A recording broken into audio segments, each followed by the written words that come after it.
Thank you for joining Brothers of the Word, because, brother, you need the Word.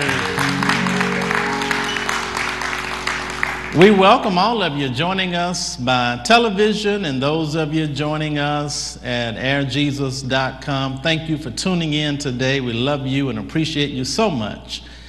Well, stay tuned to today's message, and just before we begin, I would like to read a little humor that I came across. This was actually in Mountain Wings a few weeks ago, and I saved it. I thought it was pretty humorous. They send out a good joke every once in a while. And it reads, a woman goes into a meat market and asks the butcher why his pork chops are 99 cents a pound when the guy across the street is selling his for 89 cents a pound. The butcher says, well, then why don't you go over there and buy his? The customer replies, he doesn't have any left. Well, that's nothing, the butcher says. When I don't have any, I sell mine for 79 cents a pound. Open your Bibles, if you will, to the Gospel of John. The Gospel of John there in the New Testament. The Gospel of John, chapter 15. The Gospel of John, chapter 15.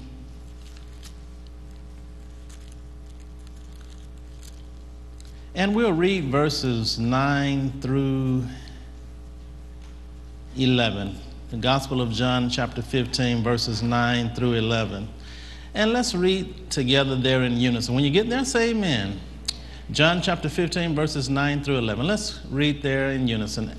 As the Father hath loved me, so have I loved you.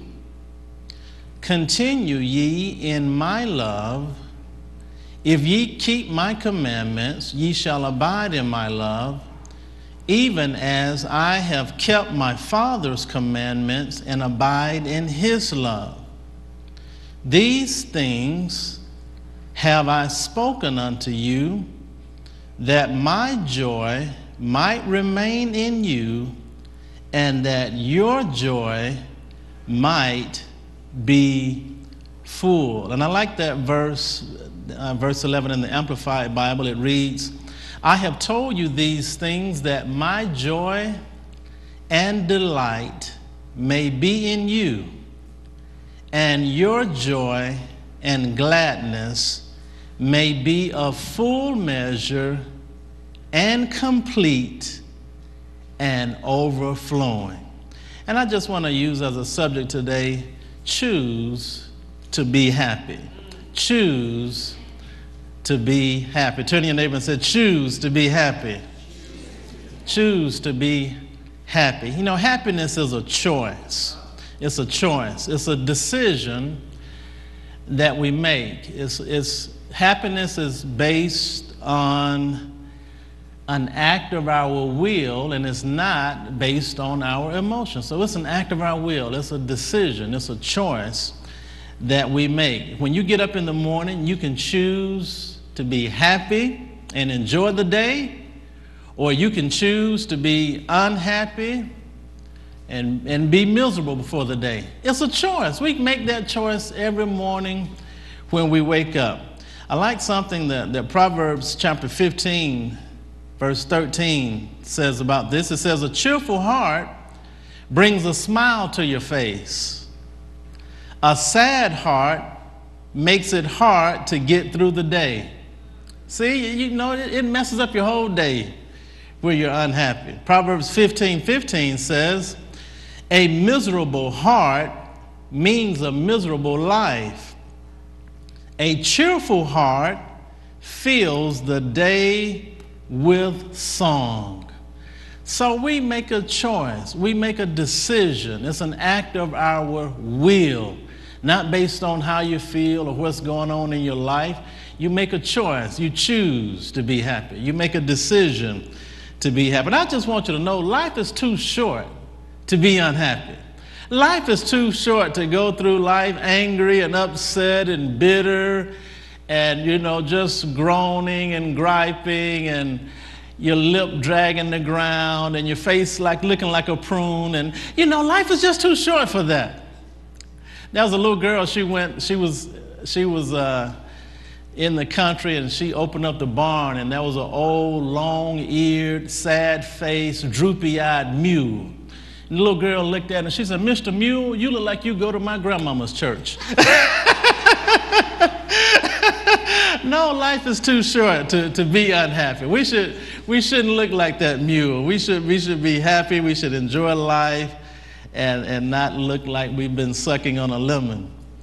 But I want you to know that sometimes problems or issues or things, worries or concerns that we go through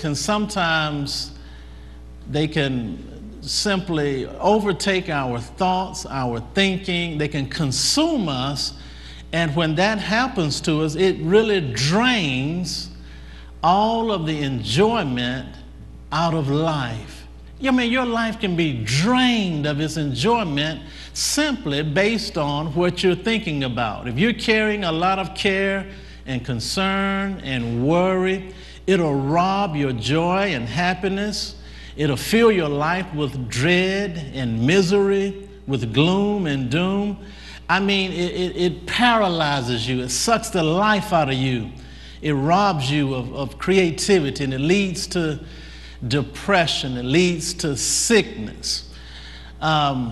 Even your immune system is not as powerful. It's not as effective when you're filled up with stress and worry and concern and unhappiness.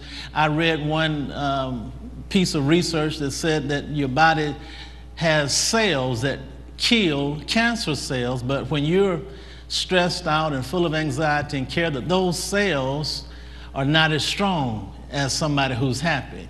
Those cells are not as numerous in your body. So your defense in your body's immune system is not as strong simply when you are full of worry and care and concern, and when you're bitter, when you're angry, when you're upset, when you're stressed out, and when all of these things are just depressing you. No, we are to be happy. And I think that's why God tells us, He tells us to be. It's actually a command to be happy. God's people were known, they were identified by their happiness. That's the way the heathens knew who the people of God were, because of their happiness. They identified them. You'll find that in the Bible. I believe it's Psalms 126. You'll see the heathens, they looked at the people and said, "Oh, those are the people whose God is the Lord, because He's done great and marvelous things." And that's why their mouths are filled with laughter and with singing. They were identified as God's people because of their happiness. The world should identify us based on our happiness and the joy that we have. I mean, it can really cause so much turmoil in our lives when we live unhappy lives. I recently dealt with two people who were just going through severe trauma, and they were so depressed. One of them had actually had to get on depression medication. And you'd be surprised, millions of people in this country that are taking depressants. And it's because, as I work with these two individuals, I begin to realize their thoughts were consumed with doom and gloom. One of them had just gone through a divorce, and she said, "That's all I can think about. All I can think about is my heart being torn apart." And so I began to work with, I said, number one, if you want to get out of this, you got to first change your thoughts. You got to change your thoughts. I said, don't allow anybody to rob you of your joy. I said, I don't care who it is. Nobody has a right to steal your joy. Your joy and your happiness should not be based upon another person. You are responsible for your own joy and happiness. I said, change your thought. I said, get your mind off of that low-down joker. I said, hey, go out and have a bowl of ice cream. I said, get out. I said, you got to start enjoying life again. Go take a bike ride. Go to the park. Go pick some flowers. Go watch some birds. Go to the movies. You got to do something. Start living again. Enjoy life. Open your shades at home. Let some light in. Enjoy life again. You deserve to be happy. Tell your neighbor, say, you deserve to be happy. You deserve to be happy. You deserve. You deserve. It's a choice. Happiness is a choice. When you change your thoughts, you can change your life. And I begin to realize in one scripture, we begin to see in Proverbs chapter 15, I'm going to read it in the Amplified, Proverbs chapter 15, verse 15. Listen to what it says. It says, all of the days of the afflicted are evil. All of the days of the afflicted are evil. But he who has a glad heart has a continual feast regardless of circumstances. All of the days of the afflicted are evil. Now, you know, that when I first read that didn't seem fair to me. I was like, God, just because a person is afflicted, they're going through something, that's not fair that all their days have to be evil. I said, that's not fair. Just because they're going through some hard times, your word says all their days are evil. Well, when I read it in the Amplified Bible, I got some amplification and clarification. I understood it better. Listen to the Amplified Bible. All the days of the desponding and afflicted are made evil by anxious thoughts and evil forebodings. But he who has a glad heart has a continual feast regardless of circumstances. So I said, now I see it, Lord. Their days are not automatically evil. Their days are made evil by their thoughts, because they're going around saying, you know, woe is me. Nothing good is going to ever happen to me. I'll never get out of this mess. I'll never get out of this jam. I'm in such bad shape. Oh, the world hates me. Everybody's against me. I'll never get ahead. I'll never make it. What am I going to do? Oh, I don't know what I'm going to do. I'm in such a mess. See, when those are your thoughts, your days are made evil. See, that you're making your day gloomy. Oh, I don't even want to get out of bed today. I don't want to face. See, your days are made evil by your anxious thoughts. Your days are made evil. But then it goes on to say, but he who has a glad heart has a continual feast regardless of circumstances. Choose to be happy. Turn to your neighbor and say, choose to be happy. Choose to be happy. Choose to be happy. You know, if you think about it, you really only have two choices. You can be happy or you can be unhappy. Now, even if you're going through a lot, think about it. Your unhappiness is not going to change one thing. So if it's not going to change anything, you might as well go through it happy. Think about it. You got two choices. Turn to the neighbor and say, you have two choices.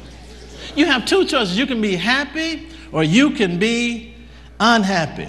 But you have to learn to change your thoughts. You have to learn to change your thoughts. It's our thoughts that cause us to go into depression. Our thoughts, evil foreboding, anxious thoughts, they cause us to be depressed. So you have to change your thoughts so that you can begin to enjoy life. You got to rise above what's been getting you down.